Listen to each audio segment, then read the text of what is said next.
It's Thursday, April 1st. I'm Lucy Steiner. And I'm Sam Cedar. Which of these stories will you be talking about today? President Joe Biden wants to show what good the government can do with his new $2 trillion infrastructure plan. As always, we've got the nitty-gritty details in a digestible summary form. Meanwhile, European regulators say there's no evidence to support restricting the AstraZeneca coronavirus vaccine because of the reported blood clots. And in the U.S., oopsie daisy, workers accidentally spoil 15 million doses of the Johnson & Johnson vaccine. And lastly, New York becomes the 15th state to legalize recreational marijuana. Even better, the law puts racial equity at the forefront. You are listening to Majority FM's AM Quickie, and these are the stories you need to know.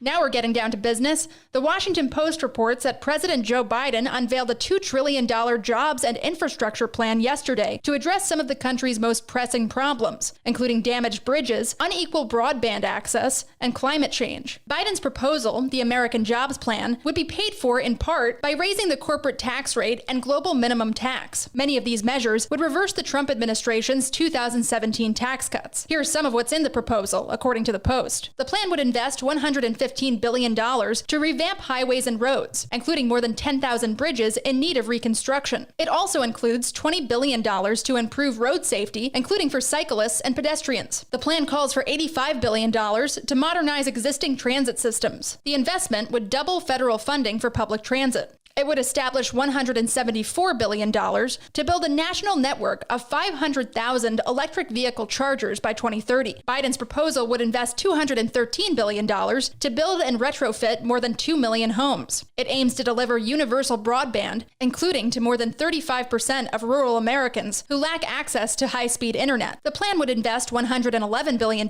for clean drinking water, $45 billion of which would be used to replace the country's lead pipes and service lines. The proposal calls for $100 billion to upgrade and build new public schools. It would invest $180 billion in research and development. The plan would put $35 billion towards clean energy technology. The proposal also places a heavy emphasis on creating union-backed jobs. There you have it, folks, the full smorgasbord. Today, Biden will convene his first cabinet meeting to promote the plan. Then, Congress gets a taste. Here's all the latest on the pandemic. The head of the European Medicines Agency said yesterday that there is no evidence to support restricting the use of AstraZeneca's coronavirus vaccine in any population, as Germany has now done amid concerns over rare blood clots in people who got the shot, the Associated Press reports. On Tuesday, an independent vaccine expert panel in Germany said AstraZeneca shots should not routinely be given to people under 60 because of a rise in reported cases of unusual blood clots in the days after vaccination. The move put the spotlight back on the European Medicines Agency, which authorized the AstraZeneca vaccine in January and said earlier this month that the vaccine's benefits outweigh the risks. Meanwhile, the New York Times reports that workers at a Baltimore plant manufacturing 2 coronavirus vaccines accidentally conflated the vaccine's ingredients several weeks ago, ruining about 15 million doses of Johnson & Johnson's vaccine. Federal officials attributed the mistake to human error. The mix-up has halted future shipments of Johnson & Johnson doses in the United States, while the Food and Drug Administration investigates. Finally, Rochelle Walensky, director of the Centers for Disease Control and Prevention, again urged Americans not to let their guard down as the pandemic wears on, according to the Washington Post. During a White House briefing, Walensky said the agency's most recent data shows the 7-day average of new cases is just under 62,000 cases per day, which she said marked a nearly 12% spike from the prior 7-day period. Walensky called this a critical moment in our fight against the pandemic and added, quote, "We are so close, so very close to getting back to the everyday activities we all miss so much, but we're not quite there yet," unquote. Hey, Majority.fm's AM Quickie is fueled by JustCoffee.coop. Just Coffee is a worker-owned coffee roaster based in Madison, Wisconsin that has sponsored the Majority Report for nearly a decade. Check out their collection of fair trade roasts, including our own Majority Report blend. And regardless of what you order, receive 10% off of your order when you use the code MAJORITY at checkout. All shipping, of course, is free. That's coupon code MAJORITY at justcoffee.coop. After years of stalled attempts, New York State has legalized the use of recreational marijuana, the New York Times reports. Governor Andrew Cuomo signed the cannabis legislation yesterday.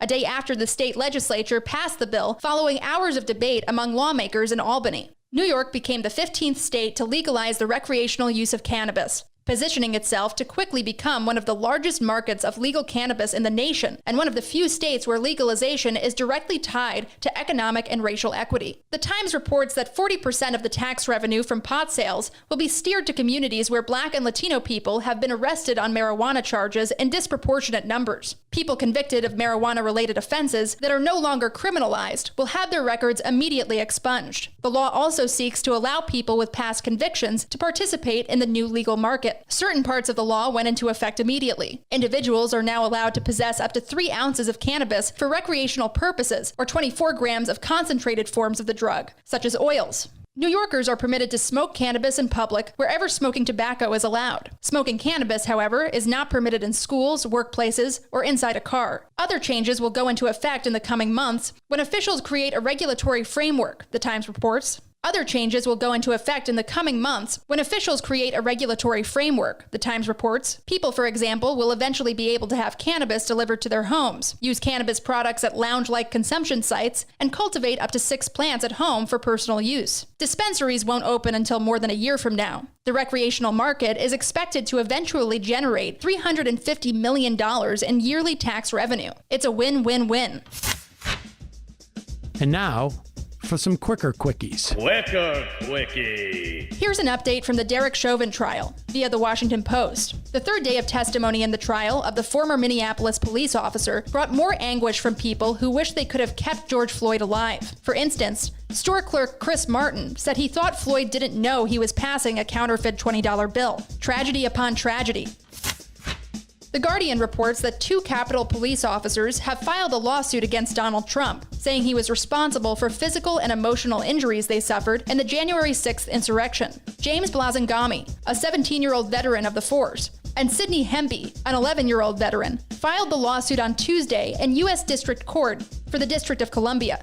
Each are seeking damages of at least $75,000. Good luck and Godspeed.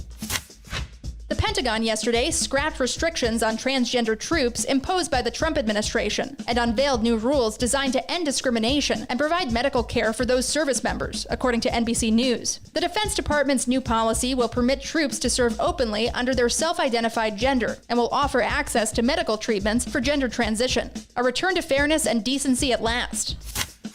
A judge in Wyoming has sentenced a man to 6 months in prison for digging in a Yellowstone National Park cemetery in pursuit of a famous hidden treasure, the Associated Press reports.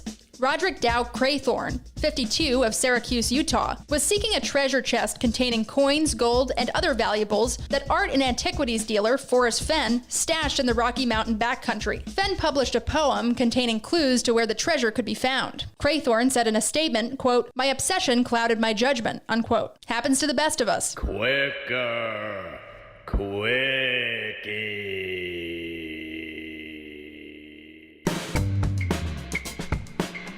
That's it for the Majority Report's AM Quickie today. Sam's off this week, so Emma and the rest of the gang will be with you this afternoon.